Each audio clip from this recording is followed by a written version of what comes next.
Now, Governor, Democrats are calling it mean-spirited, and that's probably one of the nicer things they've been calling it on the if House it's floor. mean-spirited, then I guess it's mean-spirited when we walk into public buildings and have to show photo ID, isn't it? But I guess the point Matt's making is, does it bother you when people, basically say it's mean? No, I mean, they can make up names, adjectives, whatever you want to call it.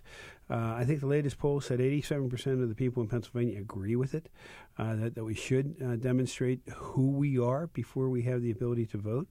And I've been using this line. It's one person, one vote, one time. And I think that's very important. I think people want to know that with this, they feel a little bit better about the accuracy and the security of the ballot box. Mm-hmm.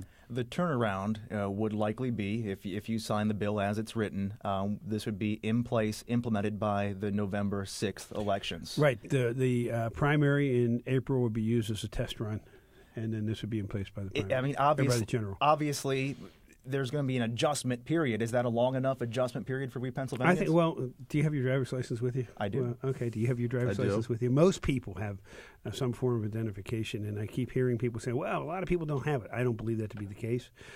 But in the same time, we will have from the time the bill passes to November, when the election is, for people who don't have photo ID to be able to get photo ID at PennDOT locations for free. Will that be an almost immediate establishment of process? Well, I think it'll probably take them a month, but it's not very hard. The photographic equipment is already at PennDOT. I think it would probably take a little adjustment as to what the screen would look like and what it would say on the back of it or on the front of it. But it shouldn't be that hard to make that adaptation.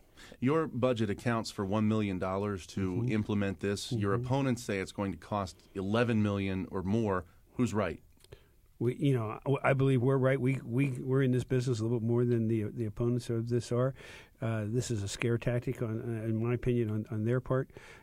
We need to ensure that the only people who are registered to vote in that precinct are voting in that precinct.